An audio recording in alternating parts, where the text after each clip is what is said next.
All right, let's talk about this just a second. Let's talk about the fractions. Since you brought up 3/5, there are a number of fractions that we talked about in the course of these first 3 chapters that are going to have some relevance. You started, I guess, with 3/5, Ben. What is the 3/5 compromise dealing with? That you count 3/5 of each slave, or each slave counts as 3/5 of a person? Each slave counts as 3/5 of a person. So basically, it takes 5 slaves to equal 3 people. The southern states wanted slaves to count for representation purposes. The northern states did not because they didn't want to get outvoted. So the compromise was, let's set it up so that 5 slaves equals 3 people. And the thought would be, that way they count for something, but they don't count for too much so that it overwhelms the northern or the non-slave states. So 3/5 is one of the first ones. Any other fractions? Oh, go ahead. What's the name of the compromise? The 3/5 compromise. What were the other fractions? Go ahead, Will. Does 5 slaves count as 1 person? 5 slaves count as 3. 5 slaves count as 3 for representation purposes. Now, what were some of the other fractions we talked about? 2/3. What's the 2/3 fraction for? That was the motion needed to propose a bill. To propose a bill? Amendment.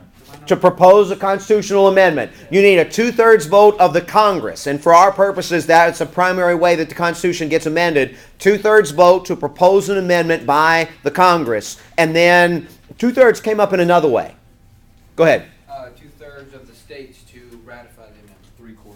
3/4 of the states to ratify a constitutional amendment. 3/4. So 2/3 will propose, 3/4 will ratify. What else does 2/3 do, though? Override president. 2/3 overrides a presidential veto. And this is an example of a check and a balance. So we got 2/3, a couple of occasions, 3/4, 3/5. There was also 9/13.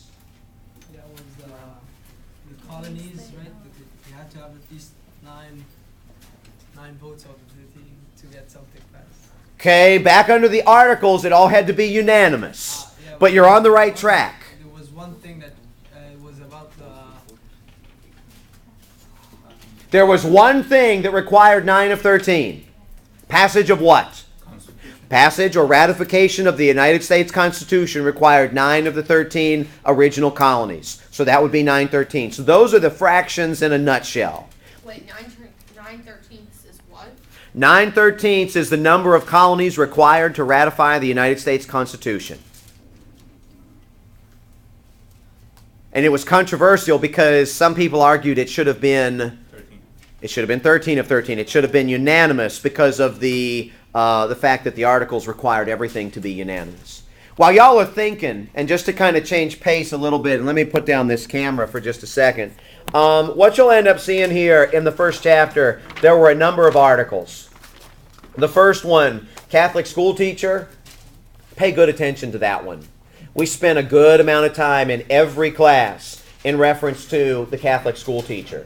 The one about the eggs. I don't know that I can really write a good question on this one without endangering my profession, my job. So let's go ahead and nix the egg article. Ruling further confuses kids' status. Don't worry about that one for exam purposes. Heartbreaks, revenge was alienation of affection. We've spoken about that one in an awful lot of different capacities. And then we had the sperm donor rules. That one's going to be kind of iffy, but that one's real small, but I think I'm going to be able to work that one on. So make sure that you have a good look at that one. Wait, which one was the alienation of affection? Alienation of affection. Anybody remember what alienation of affection was? It was somebody. Lady stole the husband. Say again.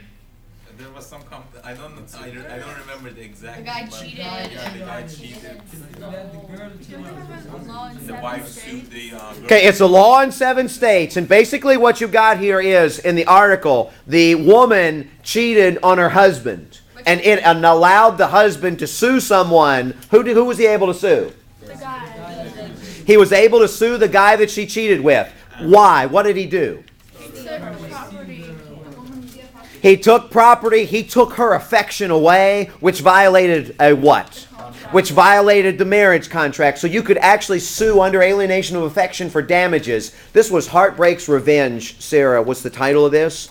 And this was the one actually that was dealing with being able to sue for basically violating the marriage contract, stealing the good, if you will, or the property, which in this instance was her love, her love. And this is legal, as you said, in 7 states. Couple of other ones, just to take a quick look here. We had a couple of videos in here.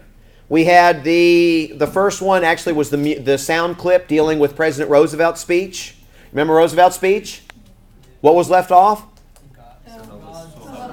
So help us God was left off of the World War II memorial, even though it was in his speech. We had the recall initiative. That's up here. Does anybody know what's a recall?